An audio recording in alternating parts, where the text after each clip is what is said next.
Hi friends, welcome back to my channel. അപ്പോൾ ഇന്ന് നമുക്ക് ഒരു എസ്തെറ്റിക് ആയിട്ടുള്ള റെഡ് വിൻറ്റേജ് ജേർണൽ ചെയ്യാം. ഇതായിട്ട് വാങ്ങിച്ച കുറച്ച് ജേർണൽ സപ്ലൈസ് കാണിച്ചു തരട്ടെ. ഇതൊരു ടൈപ്പ് സ്റ്റിക്കറാണ് കേട്ടോ. ഇതിൽ 4 ഷീറ്റാണ് വരുന്നത്. കുറച്ച് സ്റ്റിക്കി നോട്ട്സ് പാറ്റേൺ പേപ്പറൊക്കെ ഉണ്ട് കേട്ടോ. റൈറ്റിങ്സ് വരുന്ന ഒരു ടൈപ്പ് പാറ്റേൺ പേപ്പറാണ്. നമ്മുടെ ജേർണലിംഗ് പരിപാടി തുടങ്ങാം. അപ്പോൾ ഒരു മാർക്കർ വെച്ചിട്ട് നമ്മൾ ജസ്റ്റ് ഇതുപോലെ 2 പേജിൽ ബോർഡർ ഇട്ട് കൊടുക്കുന്നുണ്ട്. ചെറുതായിട്ടൊരു ഡിസൈനും ഒരു സൈഡിൽ മാത്രം ചെയ്ത് കൊടുക്കുന്നുണ്ട്. ഇതേപോലെ ഒരു വിൻറ്റേജ് ലുക്കൊക്കെ ഉള്ളൊരു പേപ്പർ ഉണ്ടെങ്കിൽ കുറച്ചുകൂടി ഭംഗിയായിരിക്കും കേട്ടോ.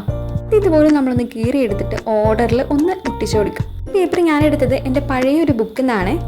ഈ പേപ്പർ നമുക്ക് DIY ആയിട്ടും ചെയ്തെടുക്കാം കേട്ടോ. കുറച്ച് കോഫി പൗഡർ വേണമെന്നുള്ളൂ. നേരത്തെ കാണിച്ച പാറ്റേൺ പേപ്പറിൽ നിന്ന് 2 പീസ് കട്ട് ചെയ്തിട്ടുണ്ട്. പിന്നെ സ്റ്റിക്കറിൻ്റെ ഷീറ്റിൽ നിന്ന് ഇതുപോലൊരു പീസ് കട്ട് ചെയ്ത് ഒട്ടിച്ചിട്ടുണ്ട്. ഒരു സുന്ദരി ബട്ടർഫ്ലൈനെ കൂടെ ഇത് അതിൻ്റെ സെൻറ്ററിൽ ഒട്ടിച്ചു കൊടുക്കുന്നുണ്ട്.